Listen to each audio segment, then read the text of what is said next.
Abrindo Portas se trata de uma iniciativa criada por uma consciência buscadora com o objetivo de oferecer a outras consciências também buscadoras a possibilidade de se conectarem, na tentativa de sua expansão nos inúmeros saberes sobre o humano. Aqui, nomes ou identidades pertencentes ao mundo cotidiano não são importantes. Portanto, elas serão preservadas no anonimato, permitindo que apenas consciências se manifestem no campo dos saberes.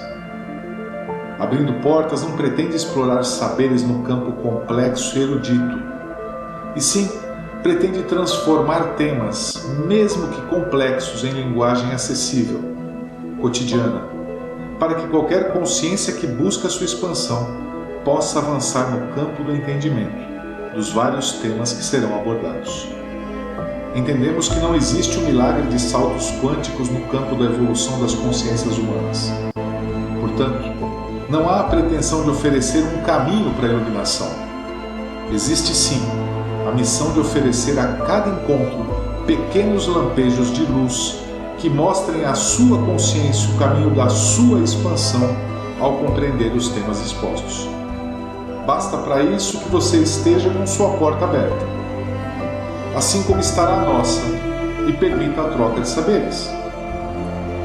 E lembre-se sempre, a porta que permite a expansão da sua consciência somente se abre de dentro para fora. Não há como oferecer expansão quando uma dessas portas estiver fechada.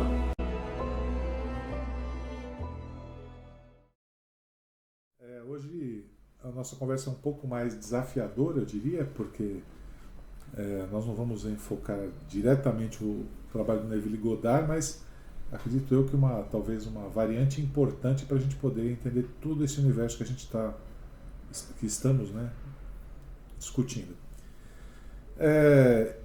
Invariavelmente, creio que devido à última conversa que tivemos, uma coisa que para mim ficou bastante clara é que a necessidade de discutir aquilo que nós somos, né?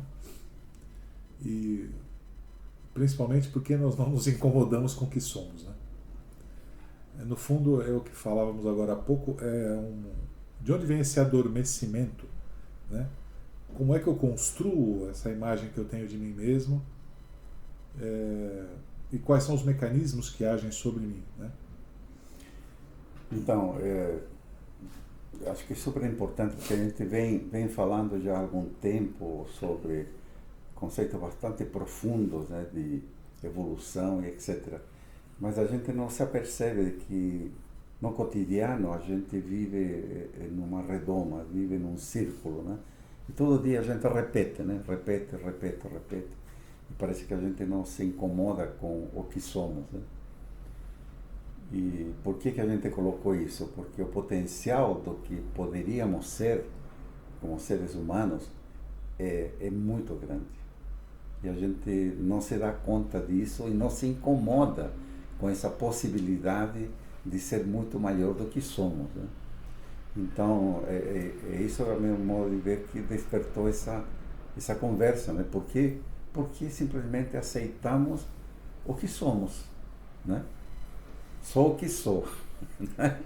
Mas só que esse sou que sou não está numa dimensão superior, né? Ainda está numa dimensão muito, muito baixa, muito primitiva, né? Quando a gente olha a nossa sociedade, esse aqui é o ponto, né? Nosso cotidiano é muito primitivo, é muito básico, né? E isso me arremete assim, desde criança, quando a gente... Na verdade, a gente nem sabe quem é, né? A gente chega nesse planeta, abre os olhos e você simplesmente passa a ter uma noção do que você é pelo que as pessoas falam, né? De você, ou para você. O que tua mãe fala para você, se ela gosta, se não gosta, se te tratam bem, se não te tratam bem. Então você vai tendo uma noção do que você é pelo que os outros falam, mas você não sabe quem você é. E a gente vai se acostumando com isso. E a gente passa a ter uma vida voltada totalmente para fora, no cotidiano, lidando com esse cotidiano que é demonstrado pela cultura local, né? Então você vê gente fazendo fuxico, gente agredindo, gente se preocupando só com dinheiro, gente se preocupando só com o que ter, né? E não ser. Competição, você vai na escola, só te ensinam a competir, né? Você é educado para ser empregado, né? Para você ter uma profissão e você ir lá ganhar dinheiro, voltar para casa. Enfim, é todo uma sobrevivência em cima do ter, né? E a gente entra nesse círculo. A gente vive, casa, tem filhos, ok? E é isso, é uma vida. E aí vem o conceito religioso, né? Quem pratica alguma religião, talvez a mais abrangente, a religião católica, que está em cima do medo, né? Céu, inferno, castigo, Deus, né? Penitência, você vai para o inferno. Na verdade, é toda uma linguagem de manipulação, né? E ninguém contesta, nós não contestamos isso. A gente se conforma com isso. Então o cara vai para a igreja, reza, faz a confissão, né? Faz a Eucaristia, enfim, papapá, e entra em um círculo, né? De bem e mal, né? Bem e mal, estou fazendo bem, estou fazendo mal, estou me comportando assim, assado. Mas a gente não sai disso. E nos conformamos com isso. É aí que vem essa questão. Por que a gente não contesta isso? Essa colocação é muito boa, né?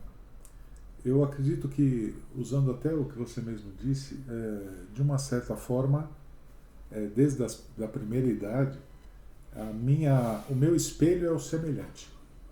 Uhum. Né? Através do olhar de quem está ao meu lado, eu vou contribuindo e compondo o meu olhar. Por isso que a influência, a meu ver, de quem educa, sejam os pais ou o que for, é extremamente relevante, porque a imagem que a criança faz ou vai fazer de si, ela passa pelos olhos de quem a educa. Tanto os fatores que reprimem quanto aqueles que libertam, eles têm que vir de quem educa. Através disso ela vai construindo uma imagem, que pode ser uma imagem talvez positiva ou talvez negativa. É a garota que é magra e se acha gorda, ou o cara que tem uma inteligência normal e se acha um burro. O fato é que, como essa imagem acaba, de uma certa maneira, me definindo, ela também faz com que eu tenha identificação com ela. E o fato de eu me identificar com essa imagem e passar a viver dessa maneira, creio que é um dos fatores que geram essa estagnação. Com relação ao fator religioso que você disse, e não é o único, né? A impressão que eu tenho é como se a alma, como ela gera essa identidade, essa autoimagem dela mesma, ela se prende numa bolha que dá sentido à vida dela, e essa bolha confere legitimidade à sua existência. Eu estou aqui, todos me veem, esse é o meu jeito, né? Eu sou grosso, mas eu sou assim mesmo, eu sou amoroso, mas eu sou assim mesmo, não importa. E no instante em que eu tento escapar dessa bolha, eu tenho uma bolha secundária ainda maior. E se eu tentar escapar dessa outra bolha, eu tenho uma bolha ainda maior.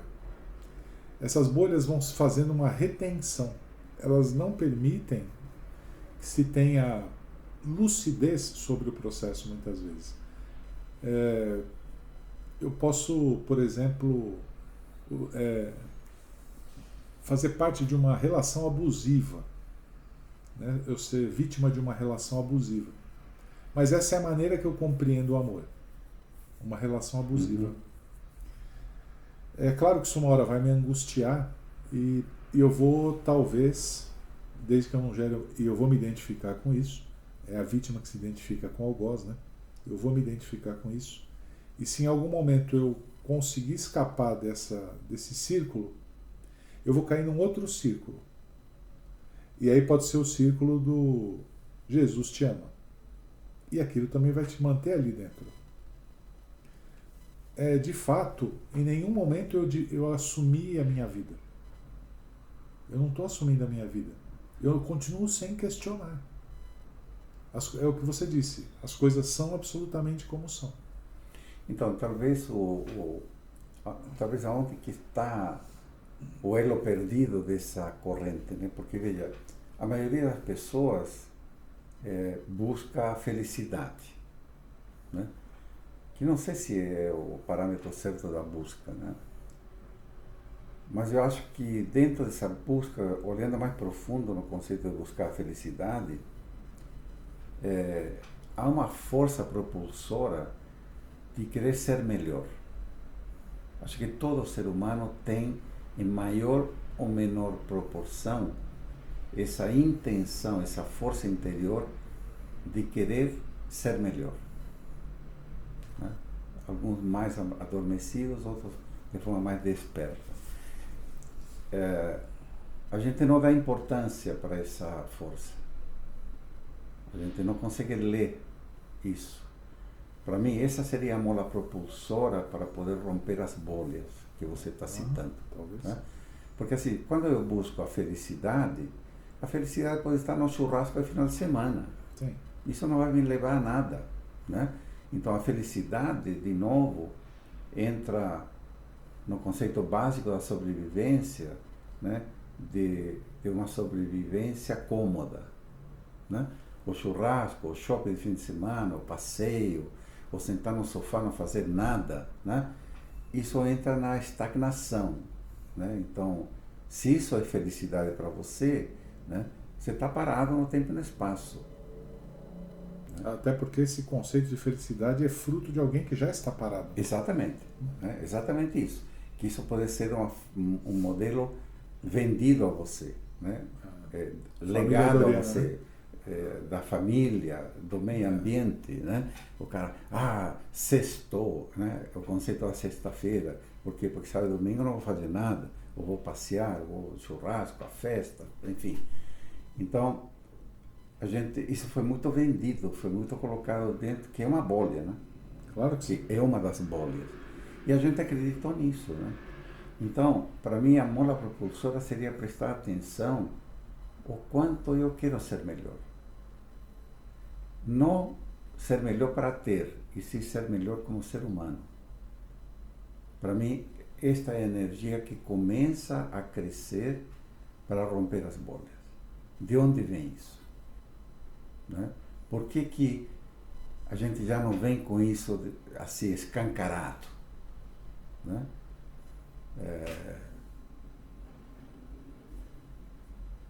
Essa é a pergunta. Porque a gente não vem com esse Porque escancarado? veja, o conceito, a Igreja Católica, por exemplo, que é dominante, né? E é só uma referência, né? Porque Só poderia ser qualquer... Mas veja, geralmente as filosofias vendem isso. Sim. As filosofias, as religiões vendem isso, de você ser melhor. Sim. Né? Só que dentro de um conceito manipulado. Né? Indo aos primórdios da religião católica, o cristianismo, né? Um Cristo que veio para servir como exemplo, como modelo, né? Ele coloca um padrão comportamental de amor fraterno, um amor incondicional. Né? E a gente olha isso como referência e nos vendem isso como referência para ser melhores. Mas a gente não tem nem ideia como fazer isso. Porque as forças dos pulsos que eu tenho para a sobrevivência são muito mais fortes. Né? Eu não consigo vencer a minha raiva, a minha ira, né? Simplesmente porque me vendem a imagem de um ser, né, que praticou amor universal nessa terra. Então, há um gap muito grande educacional, né? Um caminho um pouco mais escancarado, um pouco mais explícito de como trilhar para sair da bolha. Por quê? Porque as forças dominantes da sociedade não há interesse que a pessoa saia da bolha. É mais fácil você ter gente que não pensa. Você sabe que essa semana aqui eu estava em casa passando os canais, aí caiu num canal de uma igreja lá, e aí o líder da igreja falava que eu já entrei exatamente na parte que era um culto que estava acontecendo para que eu me tornasse um guardião daqueles valores. Eu não vou usar a palavra certa para me identificar, mas para que se tornasse um guardião daqueles valores. Então você fazia uma oferta e ganhava um brasão, que era um escudo com uma espada flamejante, dourado, e aí sua vida ia mudar porque você... Aí eu olhava para aquilo e falava assim, e o interessante é que é confortável. Basta eu doar R$100, eu vou me tornar o Gideão, vou fazer uma oferta, vou na igreja, pô, isso é confortável. E aí, onde é para que quem ouça nos entenda o que são essas bolhas? E aí você fala assim, não, eu não faço isso porque eu faço parte de um grupo espírita e nós juntamos dinheiro e fazemos a doação para aqueles pobrezinhos que vivem na porta do metrô, levamos comida, ai que coisa boa, pronto, olha aí. Pô, é confortável isso também. Então, percebe como é sutil? Sem dúvida. E é óbvio que ninguém está falando aqui que não deve ser feito esse tipo de trabalho, pelo amor de Deus, mas é sempre uma zona de conforto, é agradável. Eu faço a minha parte. Já que eu faço a minha parte, isso me habilita a... O sistema nos coloca o que eu chamo de modelagem periférica, né? Te coloca um modelo, o qual você adota, compra, né? E você fica confortável com aquilo, porque você perante a sociedade passa a ter uma imagem. Exato. Né? Olha lá, de novo, a identificação através da imagem. Né? Exatamente. Você passa a ter uma máscara, isso. Né? E você atua conforme a máscara. Né? Mas o teu âmago não é isso. Este que é o problema. Né? O teu centro, consciência pura, continua sendo o real que você é. Então, na verdade, você vende uma imagem que você não é. E provavelmente por identificação. Por identificação. Né? Então, a questão é assim, como criamos desconforto com o que somos? Ótimo. Para mim, esta aqui é a pergunta. Eu tenho que olhar o seguinte, uma vida que eu acordo de manhã, né? Faço o café da manhã, aí me preocupo com o fuxico da vizinha, me preocupo com o carro que tem o vizinho, me preocupo com o trabalho, com o que o cara disse, que o cara não disse, que o cara deixou de fazer, porque o cara tem que fazer aquilo que eu quero que faça, né? E fica o dia inteiro, né? E vou comer aquilo que eu gosto, não aquilo que devo. Nós somos muito mais do que isso, gente, né? Então, assim, como acordar, como você olhar para dentro e não para fora e dizer assim, eu posso ser algo diferente? Né? É difícil encontrar resposta porque eu acho que não há uma única resposta, né? Cada ser humano, mais uma vez, né, a porta se abre por dentro, né? Cada ser humano tem um tempo de acordar, né? Cada ser humano tem um momento. Mas o que eu acho que seria nosso papel de colocar aqui é dizer assim, nós temos um potencial muito maior do que a vida que levamos. Por que não explorar? Começa por aí, né? Temos referências de gente que admiramos, né? De seres que admiramos. Então vamos dizer, um Gandhi, né?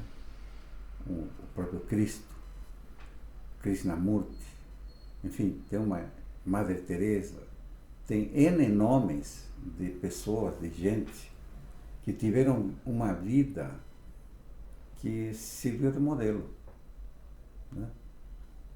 E a gente começa a ver que essas pessoas não é que não sofreram, elas também sofreram, né? Porque a nossa dimensão, aliás, o conceito de sofrimento é muito complexo, né? Porque O que é sofrimento para mim pode não ser para outro ser humano. Sim. Então, assim, é difícil dizer. A meus olhos sofreram.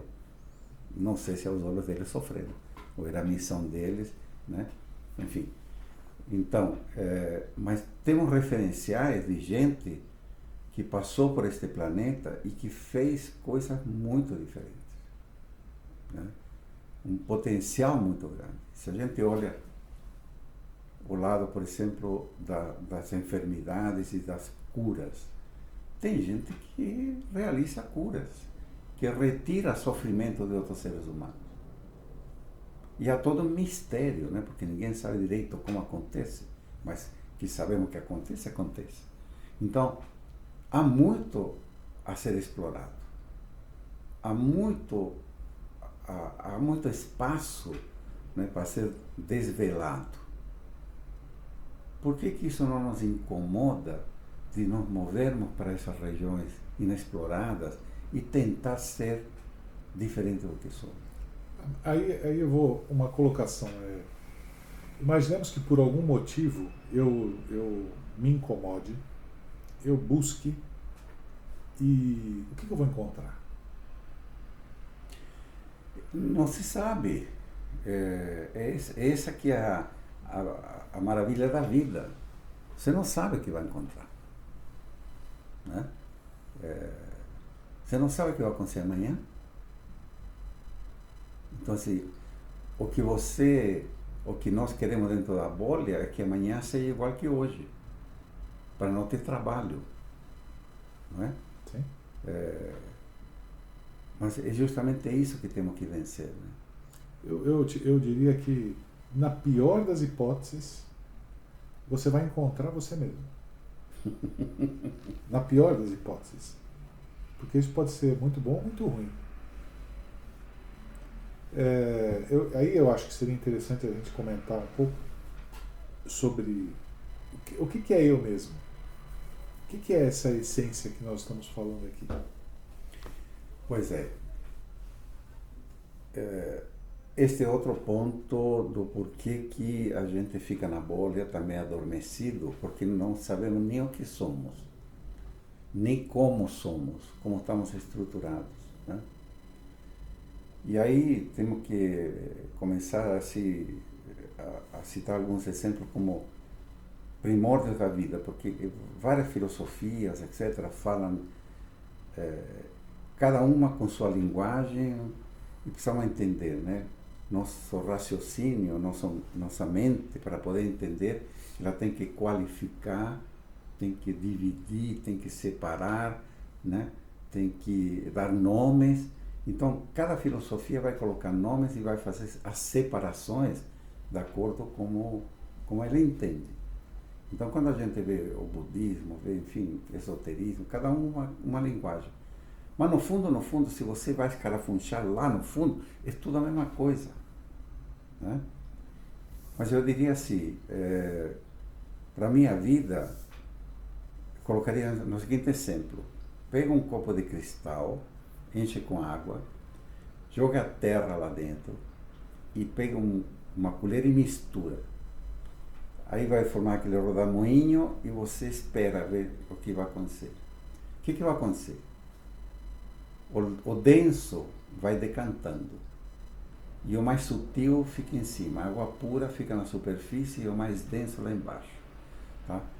Aqui você tem, nessa exata fotografia, você tem todo o plano energético divino. Não há separação, é algo contínuo, desde o mais sutil ao mais denso. Então, embaixo, a dimensão física, energia condensada, né? Eu vou falar uma coisa, não há certo e nem errado. Nada, percebe? É algo contínuo. Então, assim, porque os corpos, porque as energias, porque os planos espirituais, é uma coisa única, está tudo conectado, né? Mas, enfim, com essa imagem, vamos agora ir para a linguagem esotérica ou divina, quem somos, como somos. Existe um ponto de partida, que é a consciência universal, que é a origem da vida, né? A energia etérica. Origem da vida, que é ninguém sabe. Então não vamos querer, porque, olha, muitas filosofias falam como origem da vida em uma tríade que provém dessa consciência universal. Então, nossos espíritos, ou nossa essência, vamos dizer, está formado por 3 tipos de energia. É o que todo mundo fala. Alguém conhece isso mais profundamente? Alguns têm intuições mais profundas. Mas veja, os esotéricos falam em Atma, Buddha e Manas, como 3 formas de energia. A religião católica, os católicos falam em Pai, Filho e Espírito Santo. Os egípcios falavam em Horus, Osíris e Ísis, alguma coisa assim. Bom, até na filosofia tupi-guarani, que a cosmologia era muito profunda, também se refere a uma tríade como consciência divina, né? Mas assim, tem muitas filosofias que se referem como origem da vida a uma consciência divina proveniente dessa consciência universal que dá origem a cada um de nós. Então, nós temos como ponto central essa tríade, que seria a parte superior desse copo água e terra. Então, na hora que essa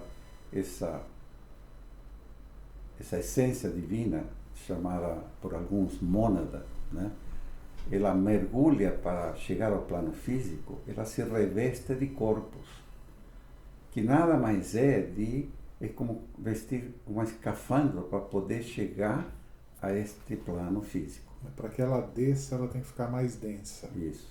E essa densidade, ela vai ampliando até chegar ao estado de matéria. Então, na hora que você pega todo esse espectro, né, energético, você vai ver uma mônada, um conjunto divino de 3 corpos, formados 3 frequências energéticas, né, que vai se depois revestir de outros 4 que fazem parte do lado mais denso, né, que passaria pelo plano mental, pelo plano emocional, astral, né, e depois o plano físico. Então nós temos a mônada, 3 corpos, Atma, Buddha e Mana, Pai, Filho, Espírito Santo, o que seja. Depois tem o mental inferior, emocional, o corpo físico, que é formado de 2 corpos, o físico e o corpo vital, ou aura da saúde, né, que provém dos líquidos que correm dentro do nosso corpo, né. E veja que interessante, na hora que você vai para o lado das energias, né, dos estudos da física, você vê que o ser humano começou a descobrir as leis físicas de baixo para cima. Newton, né, começou a descobrir depois a eletricidade, a física, né, depois o próprio Newton com os líquidos, que seria o vital, né. Depois veio a teoria da relatividade, né? Não, isso bem depois. Veio primeiro o magnetismo. Sim, sem né? dúvida. Sim. Depois veio a energia radiante, depois plano atômico, subatômico, e ainda nem sabemos o que vem. Nós estamos aqui beirando o subatômico, que seria a energia do quanto, né? Então veja, o ser humano, na hora que fez o desenvolvimento do lado intelectual, começa a estudar as leis físicas dos planos que dão origem aos corpos, né? E tem uma correlação toda entre a física, essas leis físicas, e nós. E aliás, não só nós, todo esse espectro energético, né, que sabemos muito pouco. Com todo esse conhecimento que achamos que temos, é muito pouco em relação à magnitude dos segredos que ainda estão para ser descobertos, né? Muito bem, então assim, nós estamos formados por uma estrutura de 7 tipos de energia diferentes, né? Muito bem, lembra quando falamos de um momento em que o esperma fecunda o óvulo, né?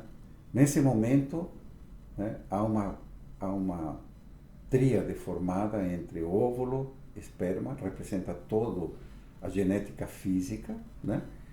E o mônada, 3 energias, né? Presente, e na hora em que há uma, por vibração, por correlação quântica, há uma vibração, uma conexão, esse único esperma que vibra com toda essa, com o óvulo e com a mônada, ele fecunda o óvulo. Ao fecundar, ele entra e começa uma reação química, né, para formar o DNA do novo ser humano que vem, né, representando esse lado matéria, né, que está uníssono com aquilo que eu realmente sou, com a minha frequência primária como ser, né? Evolução consciência, representante da consciência universal. Muito bem. Começo a me desenvolver, logo lá pelos 16, 17 dias, começa um pulso, né, que seria o primeiro lampejo do coração, que são células, não é coração, mas já há estudos mostrando que começa um pulso, que ninguém explica de onde vem isso. Não, ainda não sabemos, mas é a origem, né, da manifestação da vida neste plano, que provém de onde? Da consciência divina, desse ponto, dessa faísca original de Deus que dá origem à vida. Ou seja, essa mônada se conecta literalmente, ancora, né, nesse corpo físico que está se formando. A partir daí começa todo esse processo de crescimento desses 7 corpos, né? Crescimento não, de robustez, né? De desenvolvimento. Então, na hora que esse ser nasce, ele está com 7 energias, né, prontas para absorver tudo o que se passa ao redor. Então, desde que sou fecundado, eu vou registrando as experiências. Que experiências são? São energias. A forma com que o pai se relaciona com esse ser, a mãe se relaciona com esse ser, com a energia do ambiente. Se o ambiente é estressante, eu vou receber isso. Se o ambiente é amoroso, eu vou receber isso, e assim por diante. Começa toda uma formação de gravar toda essa cultura, né, que vai mais tarde formar esse meu inconsciente, né, o que Freud falava, o id, ego e superego, né? Sim. O id é aquilo que você traz, força vital, que provém da mônada, né, que vai ser teu inconsciente e você vai gravar tudo nisso. Bom, aí começa você a se desenvolver, mas você tem que se olhar como alguém que está dentro de um escafandro, né, e que você tem 7 veículos em você. E que você pode desenvolver cada um deles. Damos 7 nomes, como se fossem 7 frequências, mas na verdade é um espectro, né, que vai do denso, energia densa, até energia sutil, né? Eu vou absorvendo nesse quaternário inferior, que chamamos de corpo físico, vital, emocional e mental, é ali que vou gravando tudo que se passa em volta. Então, quando eu abro os olhos e vejo, na verdade, o ser vê o mundo externo e começa a absorver tudo isso, ele nem sabe quem é. E ele passa a ter noção dele pelo que falam para ele, né? Como a mãe trata, como o pai trata, depois como que os colegas, como que as crianças tratam, né? E eu vou absorvendo todo esse meio sem saber quem eu sou. E passo a agir e me relacionar com o meio da mesma forma como o meio se relaciona comigo. É assim que eu começo a crescer, me desenvolver, vou para a escola e vou absorvendo tudo isso, sem ter noção de quem eu sou. Aliás, eu sou o meio, sou um espelho do meio, né? E aí entram as bolhas, e me conformo com as bolhas, sem saber como sou. E mais, do potencial que eu tenho.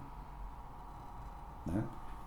Veja, quando a Igreja Católica relata de que com 30 anos o Cristo é batizado por João Batista e desce o Espírito Santo, né?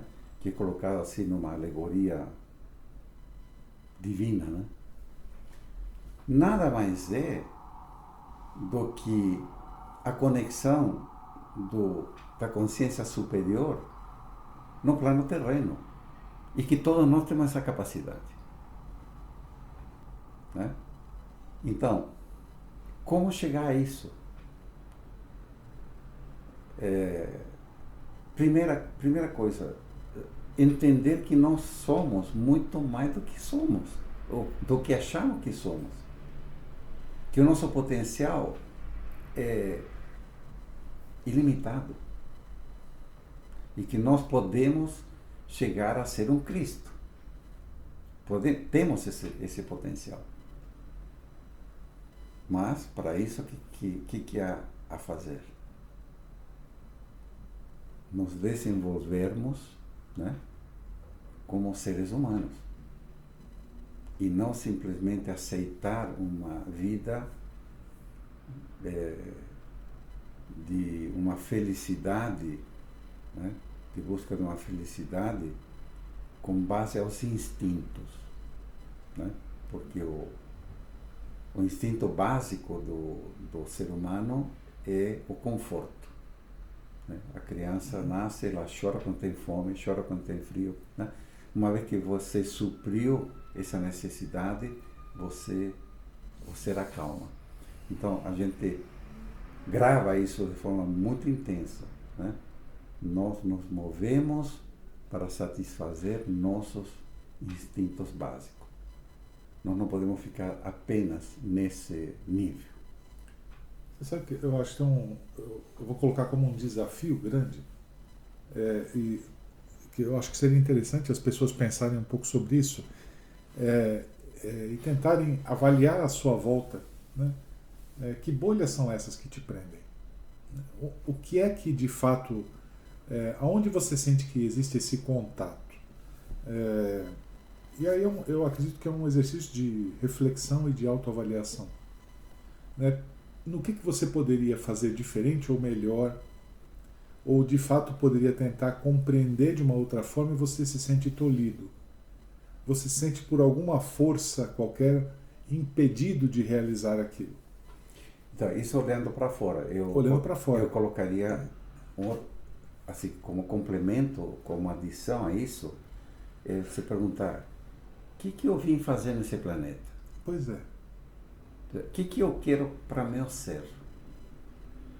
Não é possível que ninguém veio aqui para ser rico, veio aqui para ser jogador de futebol, para comer pão com salsicha.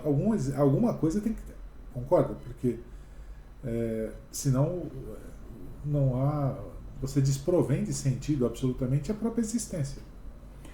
Veja, no esoterismo se coloca o seguinte conceito, né? Pode estar certo ou errado, mas enfim, é um conceito. No início de cada ciclo evolutivo, de cada raça, né, vem um chamado avatar para dar um modelo de desenvolvimento. Sim. E nós sabemos que o Cristo veio para dar esse referencial. Sim. Né? Então, o modelo do Cristo, em princípio, é uma pista daquilo que nós teríamos que realizar. Né? E o que ele fez? Ele demonstrou que a consciência superior presente neste plano muda tudo. A misericórdia. Né? Misericórdia, amor divino. Sim. É para isso que nós viemos. Né? Então não podemos ficar numa vida centrada na egoidade, na competição, né? no ganhar do outro, no extrativismo. Né? É o caminho primitivo. Nosso papel é muito maior do que isso. Eu acho que isso a gente podia pegar a partir desse ponto para a próxima discussão, porque isso é um dos elementos que vão me ajudar a romper essas bolhas, tanto interna quanto externa. Perfeito.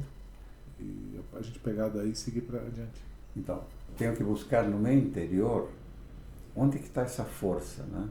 Essa força de o quanto eu quero ser diferente, o quanto eu quero migrar, né, dessa vida egoica centrada na competição, no ter, para ir ao ser, né? Ser o quê? Ser consciência superior, manifestar neste planeta a consciência superior. Abrindo portas aí, né? Abrindo portas.